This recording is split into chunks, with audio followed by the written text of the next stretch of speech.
Buenas tardes. Buenas tardes, amigo. ¿Cómo le va? ¿Cómo anda? Bien, bien, bien. Qué ¿Cómo le alegría. va? ¿Me escucha bien usted? Lo escucho un poquito bajo. Vamos a bajar un poquito acá la música. ¿Cómo andás? ¿Cómo te tengo que decir hoy? ¿Cómo te llamo? Porque cuando se habla de ciertos personajes es mejor usar un No, nombre claro. no, James Bond. qué sé yo. Yo tengo dos Facebooks. Uno Gustavo Ah, Lato y no otro Juan importa Cabarel. nada. Pero yo hoy soy eh, Ariel Leguizamón. ¿Cómo le va, Leguizamón? Me encanta que sea Leguizamón. Que en realidad quiero ser Ulises Dumont. ¿No? Siempre quise ser Ulises Dumont. Ah, mira. Encarnaba a ese buen tipo, pobre tipo, con una suegra complicada. Sí, Siempre estaba transpirado. Yo siempre. lo admiré y lo admiro, incluso hoy, Mire. aunque no esté entre nosotros. Bueno, Bueno, tenemos me una... imagino que vamos a hablar en serio. Vamos a hablar en serio. Tenemos una... si vamos a hablar de lo que me propuso, tenemos Sí, un tema escabroso. escabroso, me Sí, sí, encanta. sí, escabroso. ¿Me escucha ahí? Bien, ¿no? Ahora te escucho perfecto. Perfecto, sí, subí un poquito. Bueno, a ver. Dígame. Usted me... Recapitulemos un poco todo. Estábamos hablando de los bancos, Ajá. ¿sí? De cómo los bancos habían tomado, se habían apoderado de las monedas y con... No de las monedas, sino del dólar específicamente, como el dólar era la moneda apalancada en el petróleo, y con eso habían hecho la penetración en todo Occidente y se apoderado de los bancos centrales de los países y manejando la economía monetaria de todos los países a través del dólar. Esencialmente eso es lo que habíamos hablado. Sí, y que los bancos que hacían eso eran bancos privados. Sí, hasta ahí me sigue. Te sigo. Sí, esto es más o menos lo que estuvimos viendo en los capítulos con montañas de detalles, pero bueno. Y usted me pregunta, hoy tenemos una visita. Sí, Ulises Dumont pregunta. Ulises. Bueno, tenemos una visita especial. ¿Por qué? Porque tenemos de esta estructura bancaria dos o tres brazos, en realidad son cuatro específicamente, que son los brazos, yo los llamo los brazos armados de los bancos. ¿Mm?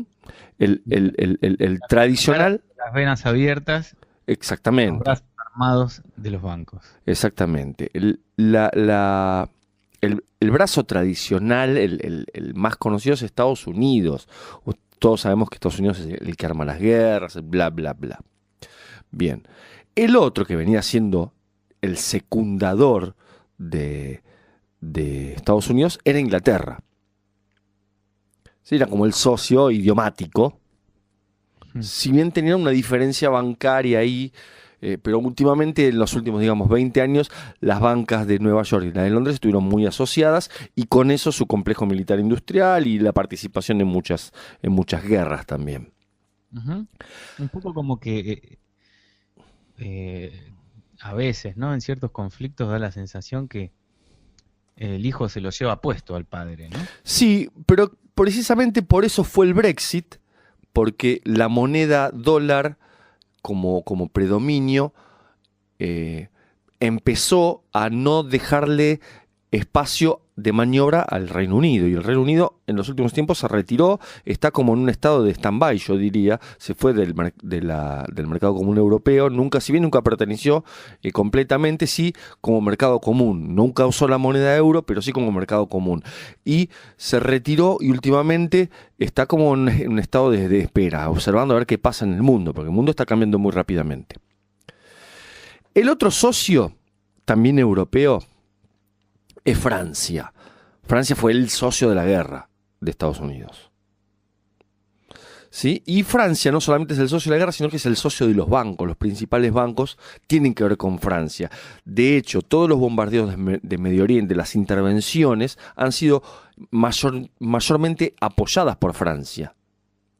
El país de la libertad. Pues, definitivamente.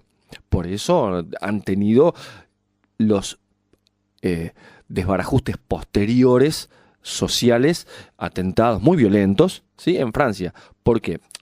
A ver, el atentado, el famoso atentado de Niza, que fue unos 2 o 3 días después de que se conmemorara la toma de la Bastilla, se dio unos días después de un bombardeo que hizo conjuntamente la coalición, que es Estados Unidos, Francia y otros miembros de la OTAN a Siria. ¿Sí? Esas cosas no son gratis.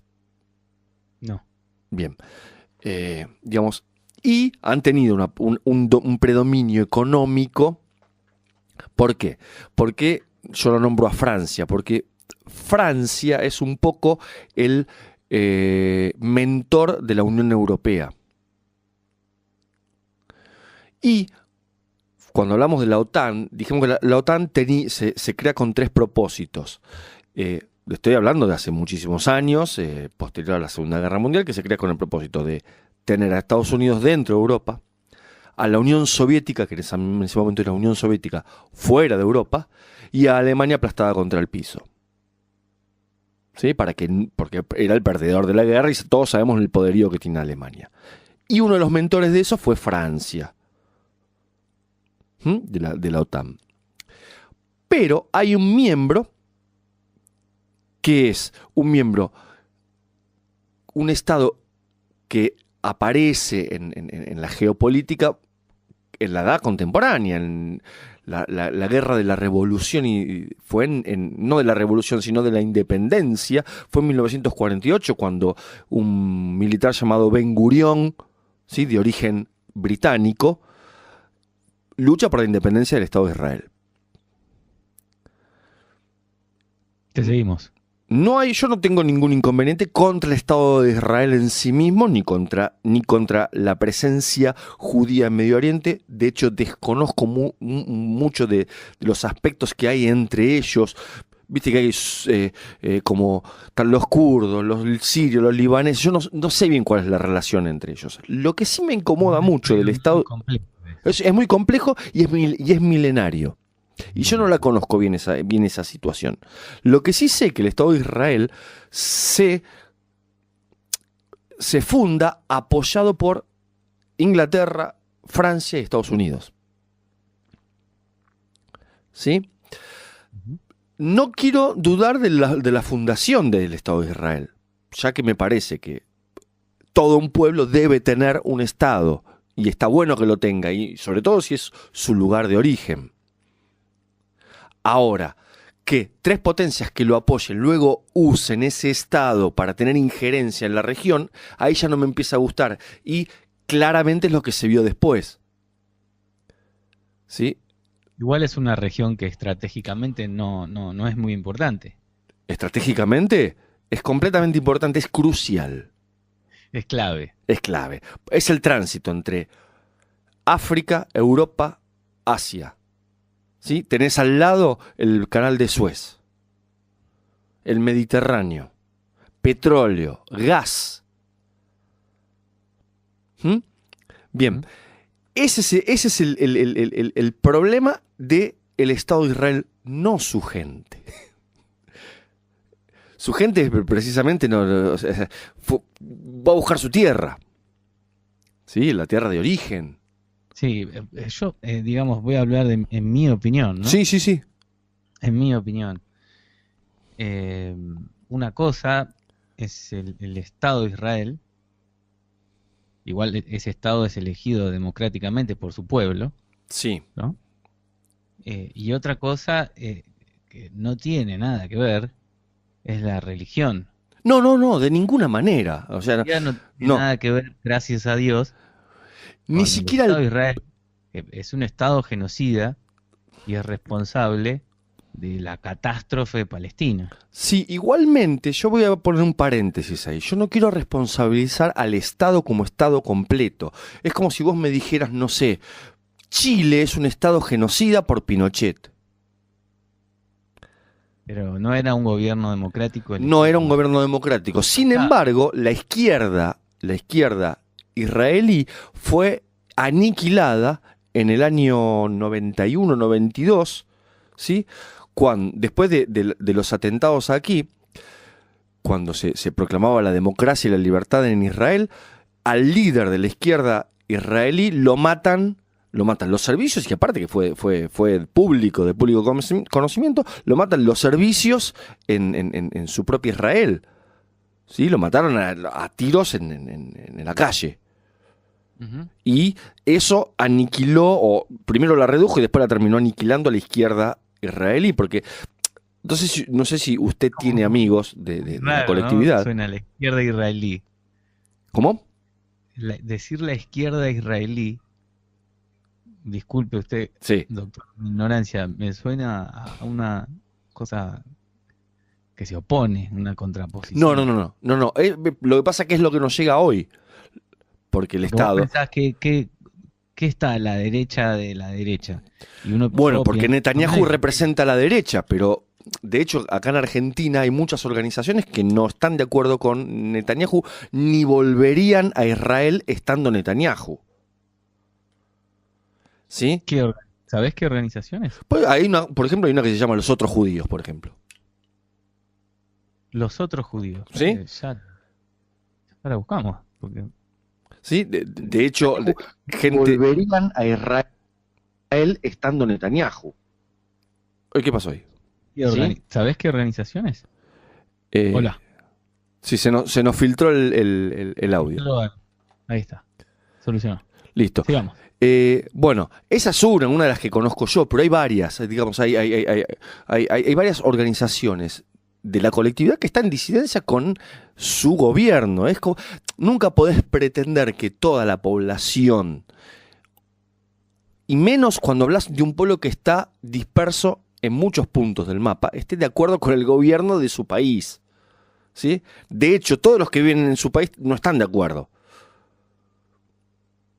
¿Entendés? Como dijeras, qué sé yo, todos los argentinos estaban de acuerdo con, no sé, con De la Rúa. Fue electo democráticamente, pero los que estaban acá, muchos no estaban de acuerdo, y encima los que estaban afuera, por ahí menos todavía. Entonces, es difícil verlo en la general. Sí, es un gobierno que ganó, pero también ganó en un contexto interno complicado, en donde la izquierda de Israel fue atacada desde adentro. Yo no me acuerdo ahora el nombre. Pero bueno, sigamos. O sea, lo que estás haciendo de alguna manera es poniendo en qué contexto esta ultraderecha israelí llega al poder. Sí. Lo que pasa que... Sí, decime. Decime. No, decime.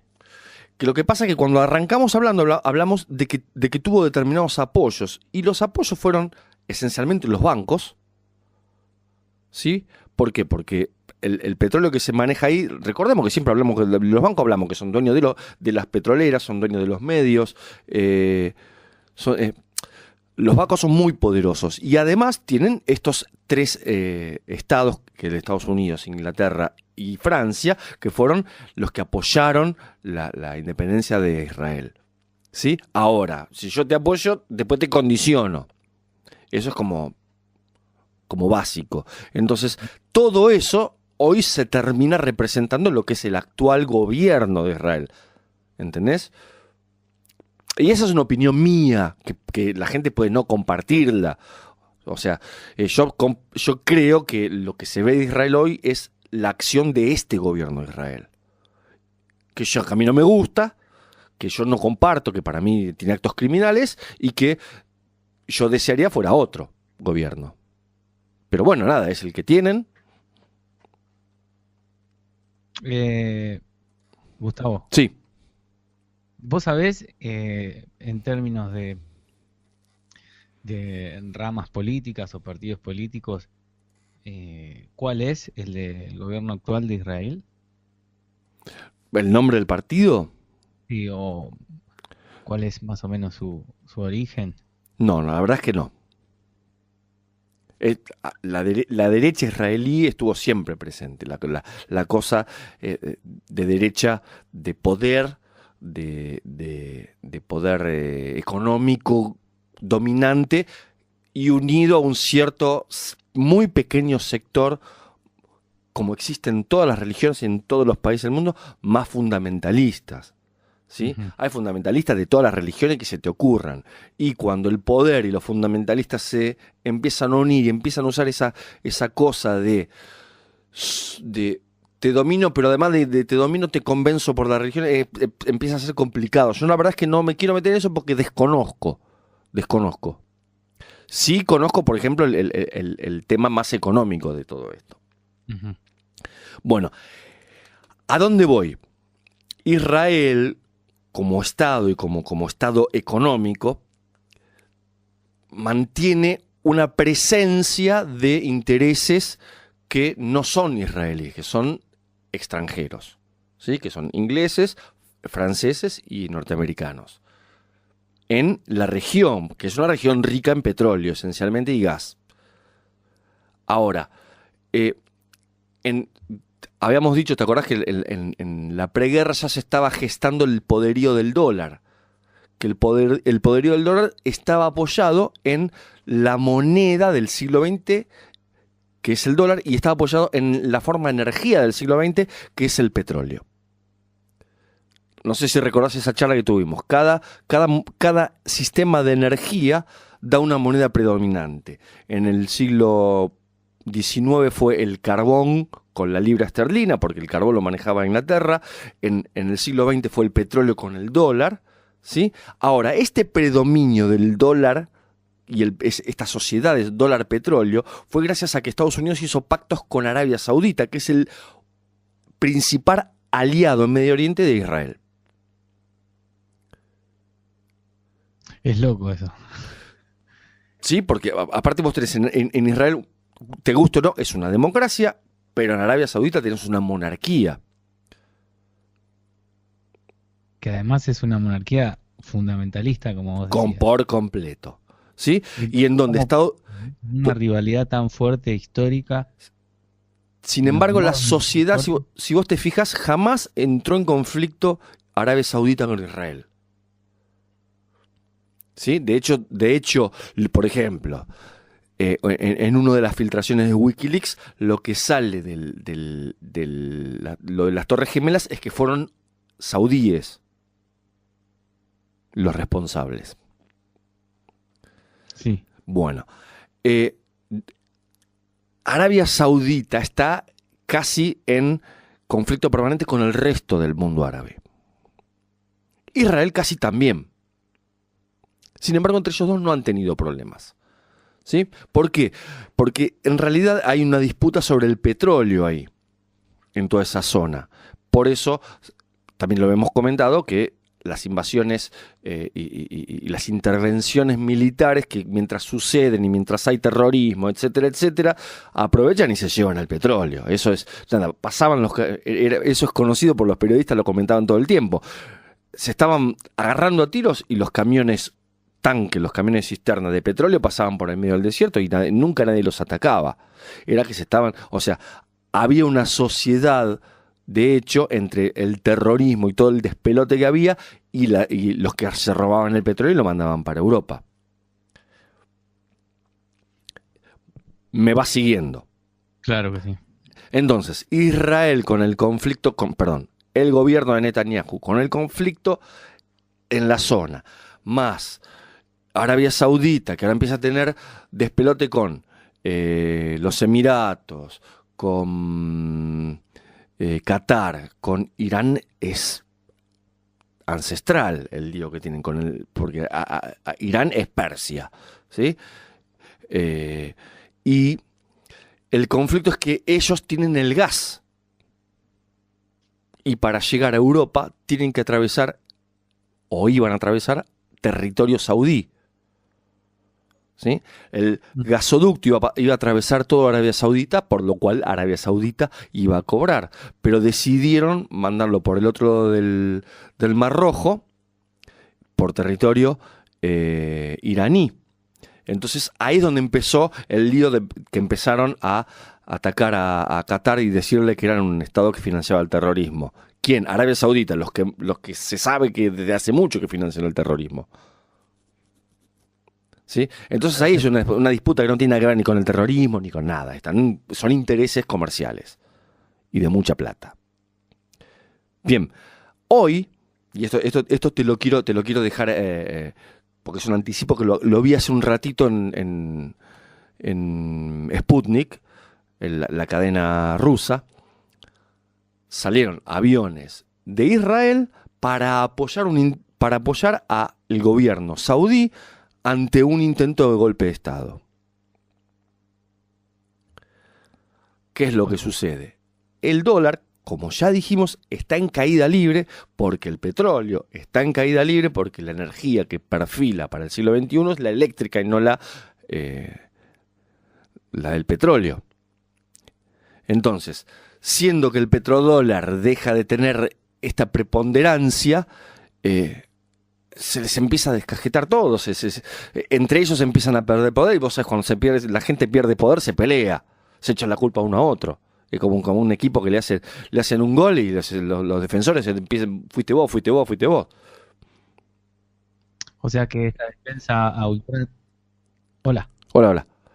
Esta defensa a ultranza que vos mencionás de Israel, defendiendo al Estado de Arabia Saudita, tiene que ver con la defensa del patrón petrodólar. Exactamente, no está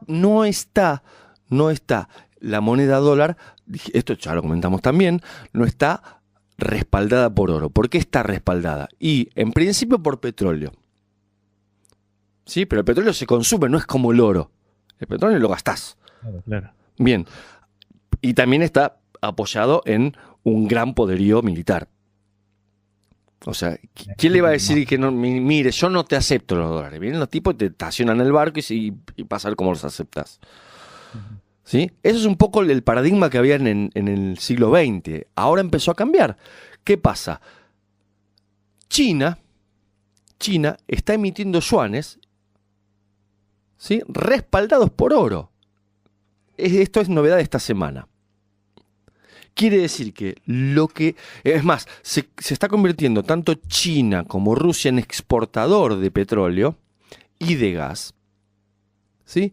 Y las transacciones comerciales las están haciendo en yuanes respaldados por oro. A su vez, tanto China como Rusia se están capitalizando en bitcoins. Que el otro día hablábamos. Que también el otro día hablábamos. Quiere decir que el dólar está en picada y no solamente China tomó la delantera con los bitcoins, sino que por las dudas, se armó el del patrón oro. Vos fíjate una cosa, tanto Muammar Gaddafi como, ¿cómo se llama el iraquí? El de bigotes. Saddam Hussein, quisieron en un momento patear el tablero y decir, bueno, yo tengo petróleo y no respondo más al dólar. Vengan acá, en fila. Voy a usar Bueno, sabemos lo que pasó con ambos. A los dos lo mataron. ¿Sí? Lo ahorcaron en vivo, en internet. Tal cual, con grandes festejos de Hillary Clinton, que se rió en vivo, ¿sí? Sí. Con la muerte de uno de ellos, de Hussein. Bueno, China, mirando lo que pasaba y siendo exportador de petróleo, se tomó mucho más tiempo, se tomó 25 años en elaborar un plan. Claro, ni Irak ni Libia tenían un plan para cómo salirse de este patrón dólar y de esta dolarización que tenía de su economía. Porque China sí tienen otro tiempo. ¿Cómo? Tienen otros tiempos los chinos. Los chinos planifican a 1000 años. Un problema lo pueden solucionar en 150 años, van tranquilos. Exactamente. Y es lo que hicieron. Ahora sí, establecieron la ingeniería financiera y comercial para poder salirse del dólar y manejar el tema del petróleo sin usar dólares. Usan yuans respaldados por oro. De hecho, también lo habíamos comentado, que China estuvo comprando, es el mayor comprador de oro de los últimos 10 años. ¿Sí? Todas estas cosas las fuimos comentando. ¿Por qué? ¿Qué es lo nuevo? Que esta semana anuncia eso China, que va a empezar a comerciar petróleo a través de yuans y que los yuans van a estar respaldados por oro. Se viene, obviamente, el declive final del dólar. Vamos a ver cómo se reconvierte Estados Unidos, que se está quedando cada vez más solito. Me parece, Gustavo, sí. muy, muy interesante, quizás para analizar en un próximo capítulo en otros capítulos cuando se dé. Eh, Esto que vos nos comentabas que históricamente, según la época, había un patrón que tenía que ver con por ejemplo, el carbón y la libra esterlina Ujú. en el siglo XIX, en el siglo XX el dólar y el petróleo. Ahora en este momento está mutando hacia algo nuevo y, y me parecía muy interesante poder hacer un análisis para atrás en la historia. Habría que buscarlo, sí, Actualmente, existe porque desde los quizás de fenicios esta esto. forma también podemos entender cómo va a ser la economía del siglo XXI Sí. y para Y adelante, ¿no? es difícil adivinarla, pero sabemos que va a estar ligada a la energía.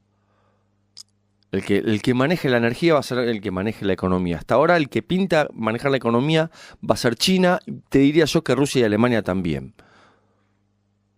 Estados Unidos estaba teniendo un método de extracción de petróleo, que es la fracturación hidráulica, que lo que hacen es partir el terreno para que las piedras larguen el petróleo, y luego, por una cuestión de bombeo hidráulico, lo quitan y eso produce...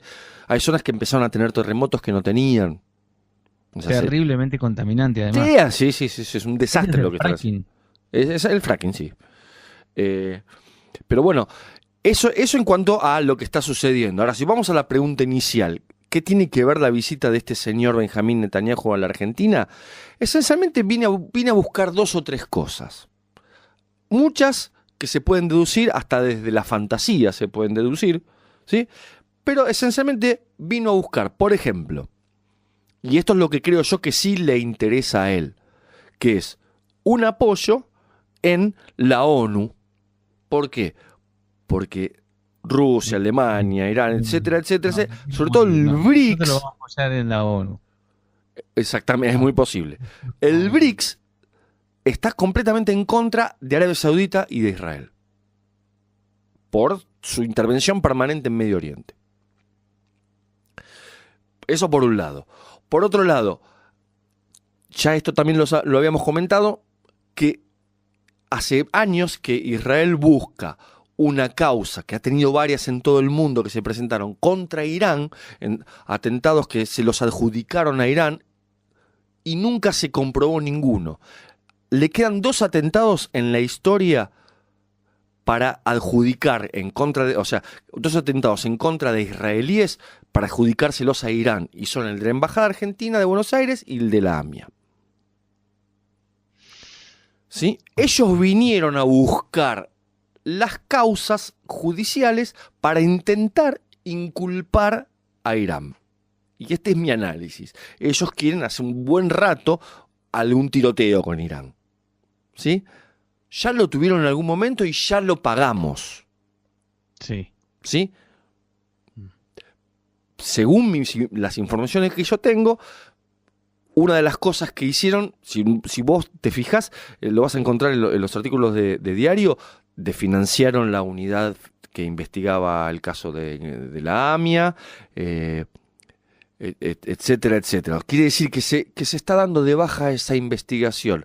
¿Por qué? ¿Porque no les interesa? No, les interesa. Pero lo que van a hacer es, se lo van a dar a ellos para que lo investiguen. Pondrán Claro. ellos gente acá que lo investigue, por ahí O sea mandan... que hay distintos, digamos, agentes del Estado de Israel que eh, aparentemente están en nuestro país Sí, hace sí, rato tratando de tener injerencia y operando políticamente, militarmente, mediáticamente eh, para obtener, eh, bueno, los resultados que ellos necesitan. exactamente, sí, sí. El lobby principal al que yo se lo adjudico es el lobby de la Discúlpame, ¿eso DAIA. incluye, por ejemplo, que Argentina tenga que enviar en algún futuro conflicto militar, tuviese que enviar, por ejemplo, soldados o... Y podría ser que no.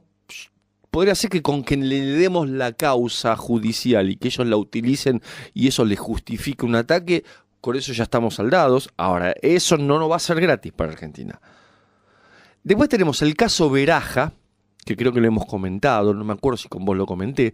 Beraja sirio, el famoso presidente de la AMIA y dueño del Banco Mayo, que estafó a toda su colectividad, ¿sí? Está inculpado por encubrimiento, ¿sí? Dicen que Benjamín Netanyahu vino a tratar de zafar a Beraja. Yo no creo que a Benjamín Netanyahu le interese un pepino Beraja, la verdad. Pero bueno, nada, puede ser que de paso lo traten de zafar. Recordemos que cambiamos de la pista siria a la pista local y después de última se inventó aquello de la pista iraní, pero eso fue mucho después, cuando ya Beraja estaba inculpado por encubrimiento. Pero lo que pasa que hay una conexión local, digamos, no una conexión local, sino una operación local o gente local interesada en esta visita, ¿sí?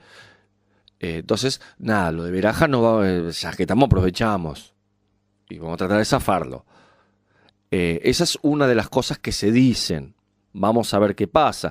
Después dicen que es para inculpar a la presidenta.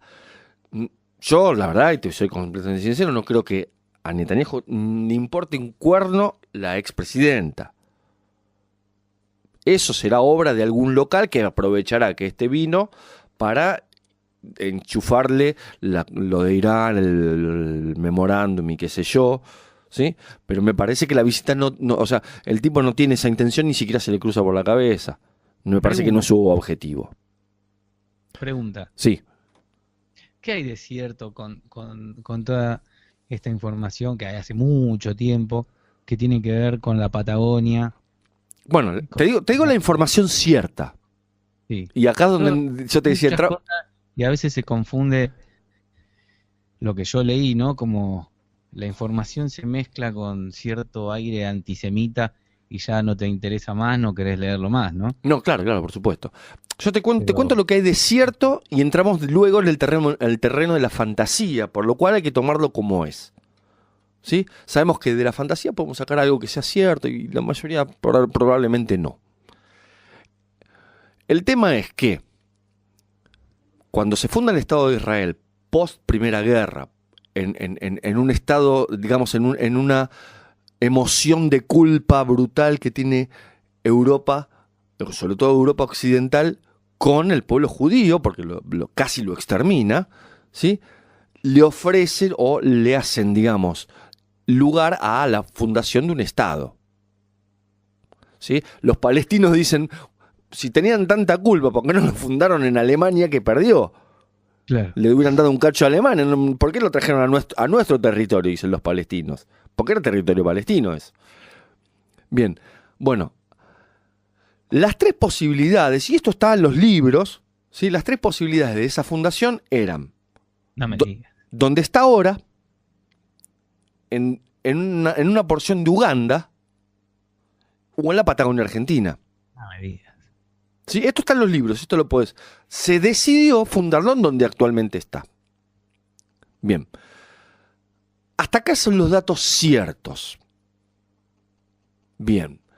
Podemos agregar como datos ciertos terratenientes que han tenido contacto con las bancas que son de origen de la derecha israelí, ¿sí? Digamos, muchos de la derecha israelí son banqueros, ¿sí? Y, a ver, Joe Louis, Benetton, Paul Singer, Ted Turner han tenido siempre contacto con la banca, con esta banca en particular.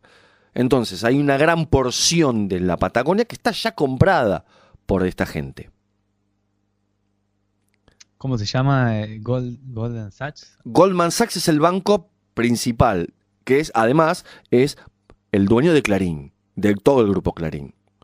Dueño de Uber, dueño de un montón de cosas, de Monsanto, Goldman Sachs, ¿sí? Bueno, entonces hay una parte que ya está comprada. De ahí a fundar un Estado, un Israel 2, ahí es donde entramos en el terreno de la fantasía. ¿Se puede hacer? ¿Y qué sé yo? Hoy me parece fantasía. Esta banca que vos me decís que es la dueña del grupo Clarín, de Monsanto, que tiene origen en Israel. En realidad sí, no son israelíes, No, porque no tiene que ver con el Estado, sino sí, son con... familiares, ¿viste? Cuando son familiares, qué sé yo, ¿viste? Tienen algún punto de contacto, tienen sociedad sí con el gobierno actual de Israel. Ok. ¿Y esa banca es dueña del grupo Clarín desde cuándo? Y post 90, después de la década del 90, cuando Clarín compra Canal 13, desde ese momento, desde el advenimiento de Magneto, digamos. ¿Sí? Yo pensá que en el 93, creo yo, vino George Soros, que pertenece a ese mismo grupo económico, a reunirse con la gente de Clarín y Canal 13 y a reunirse con un tal Marcelo Mindlin, que nadie sabía quién era, y que hoy resulta ser dueño por ejemplo, Pampa Energía. ¿Qué es? Discúlpame, no sé qué es Pampa Energía. Es una distribuidora de electricidad. De acá de Argentina. Claro, una de las más grandes, sí. Entonces, todo esto termina siendo como un negocio entre pocos. Algunos lo llaman de una forma, qué sé yo no me atrevo a llamarlo, porque es donde entras en un terreno que podés meterte en un problema y hablar de una religión o de una etnia, de un pueblo, y es donde lo más probable es que la pifies, pero entera. ¿Por qué? Porque no toda una religión puede estar en este negocio. De hecho, este negocio es de unos pocos. Ahora, si de esos pocos, el 50%, la mayoría son polacos, o son alemanes, o son judíos como en este caso, eso no representa que todos los judíos, o que todo el Estado de Israel sea el mismo plan. Eso es el absurdo del planteo. Qué sé yo, son algunos que son y otros ni siquiera son. Otros son ingleses, otros son norteamericanos. Entonces es bastante absurdo llevarlo para ese lado, para mí. Y esa es mi Estaba opinión. viendo acá la página de que vos me decías de los otros judíos. Sí. Y de hecho están organizando y organizan distintas movilizaciones en contra de la visita Claro, del primer ministro. porque precisamente Netanyahu lo que hace es representar una Están en parte. contra de la visita de Netanyahu. Claro, exactamente. Es como decir que los brasileños son Temer. No, los brasileños no son Temer. Es tremenda la página. Sí. Bueno, Agentes de Israel reprimen a militantes argentinos en su propio país. es terrible, es La terrible. información que está en la página de los otros judíos. Sí, igualmente si vos buscás los diarios de allá, el Haaretz y todo esto, aparece toda esta información también, ¿eh?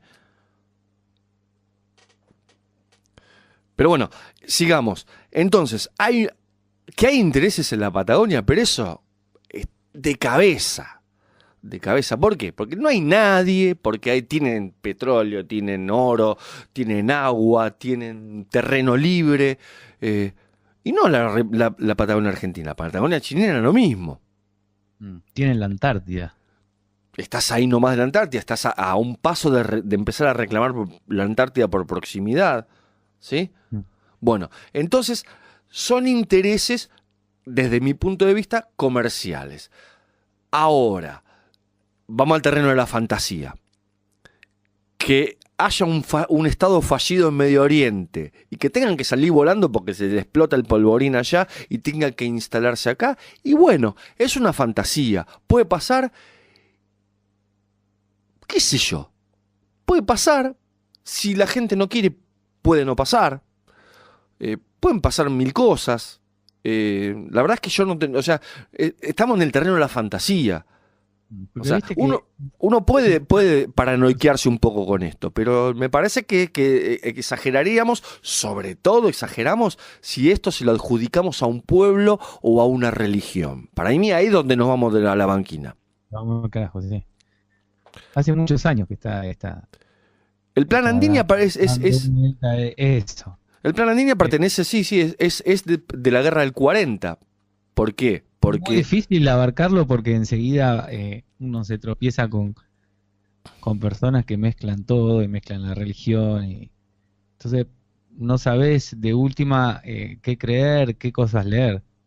Pero lo que pasa es que, claro, Hace Eh, muchos años el plan Andinia. El Plan Andina está estudiado en la Universidad de México, está estudiado por todos lados. Hay un vasco que se llama Eladio Fernández que escribe mucho sobre el Plan Andinia. Tiene un blog muy interesante y les aconsejo que lo lea. Es un tirabombas, le pega una de 10, pero con cosas que son insólitas le pega. Es muy, viste, de hacer futurología y cada tanto le invoca alguna. Es difícil porque para hablar de algo así realmente hay que tener el tema muy, muy estudiado, muy manejado, porque a veces eh, puedes entrar en discusiones que No, pero para mí no no, tiene, mira, para te mí no vas a tiene confiar, sentido.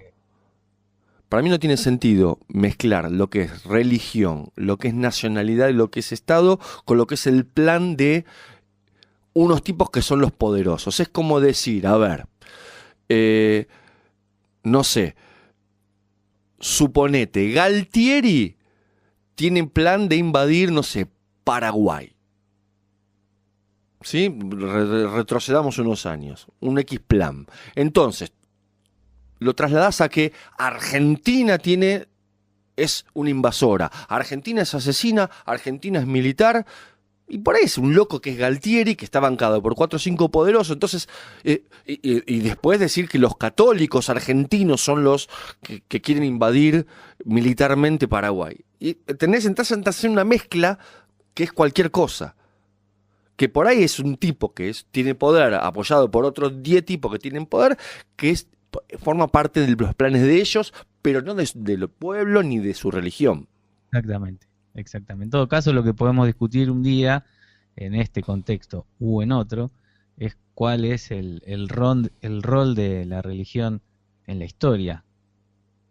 Sí, yo no soy, tengo amigos que sí manejan mucho ese concepto, yo tengo como una visión por ahí un poco desde mi ignorancia, trato de hacer un análisis que es muy cortito, muy ciego, muy miope de eso. Trato de verlo, qué sé yo, me parece un instrumento. La verdad es que no lo sé bien, pero bueno, podríamos verlo. Lo que sí, yo logro notar que todo el tema económico y comercial está siempre de fondo y se ha llevado puesto todo. Siempre. Que ninguno hizo las cosas, o sea, de todos los avasallamientos, invasiones y qué sé yo, ninguna fue por religión, ninguna fue por política, no. Siempre No, hay no, guita no, esa atrás. siempre fue una excusa. Sí. Esa siempre fue una excusa. Tener como un conflicto que tenga que ver con lo divino Ujú. también es una excusa. Eh, generalmente, bueno, generalmente, en realidad, también lo pongo como me gusta hablar de historia y me gusta hablar con vos de historia también. eh, Así que estaría bueno también tener otra charla donde hablemos cómo surge la religión, por qué surge la religión, qué es lo que intentaba cuidar la religión, qué es lo que necesitaba conservar, a quiénes Bien. defendí. Yo te puedo dar o sea, no lo voy a hacer hoy, pero te anticipo algo. Yo soy completamente ateo. No tengo o sea, yo no profeso ninguna religión, ni creo en ni Dios, ni nada. Entonces, por ahí eso me condiciona un poco porque desconozco las prácticas. No, pero uno puede objetivamente estudiar y ver cuáles fueron los hechos. Sí, sí, sí. Habría que estudiarlo. Yo no es mi tema que más maneje, para nada. Bueno, te sigo. Te sigo con el tema de para qué vino. ¿Vos recordás dónde se reunió Obama con Mauricio Macri? Claro.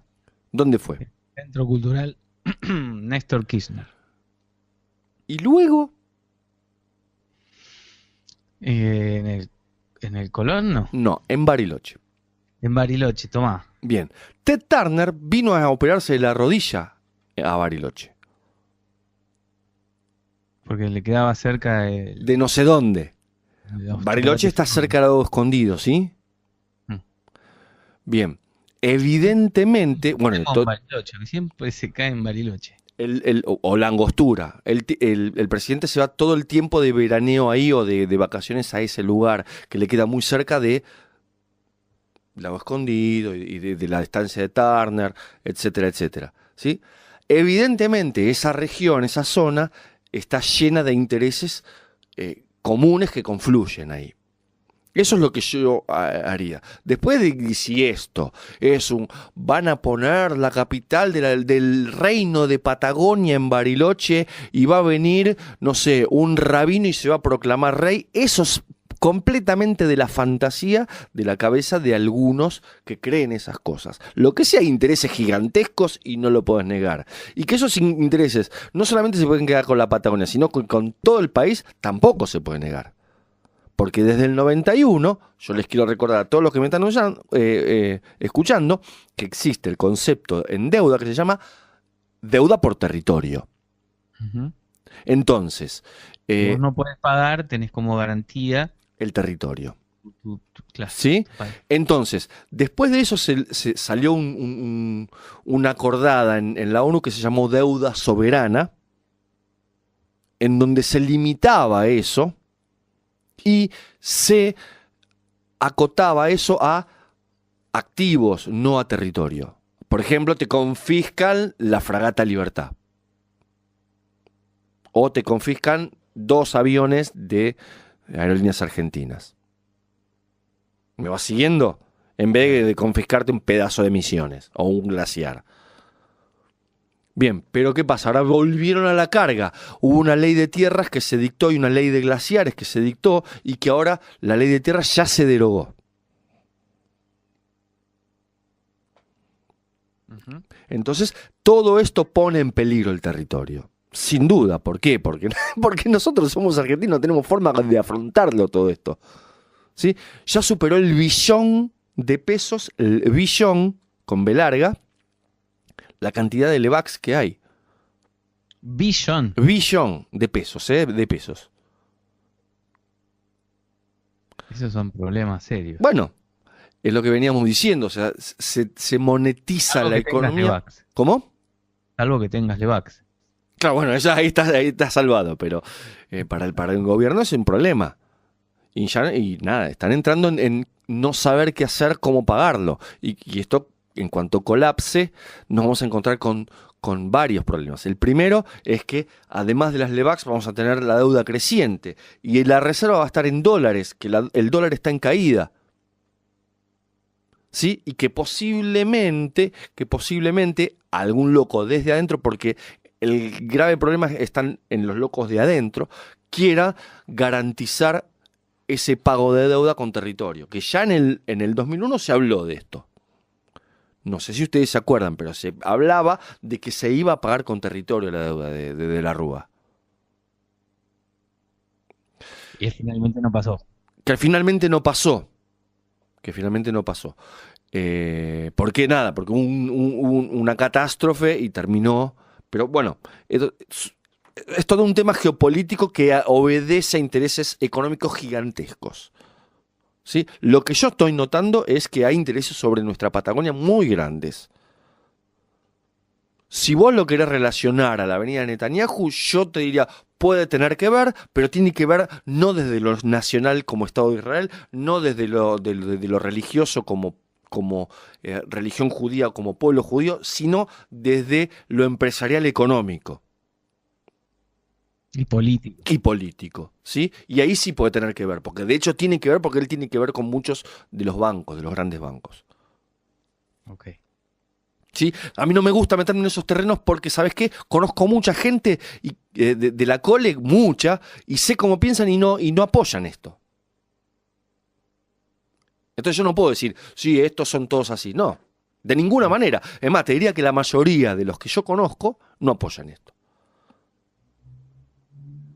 Está bien, además hablar desde el punto de vista económico, como vos hablás, es como que está tácito tu mirada, Sí, sí, sí.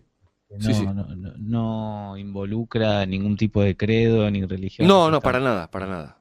más que claro. No, para nada. De hecho, yo te dije, o sea, los bombardeos a Irak no tienen nada que ver con los musulmanes ni nada.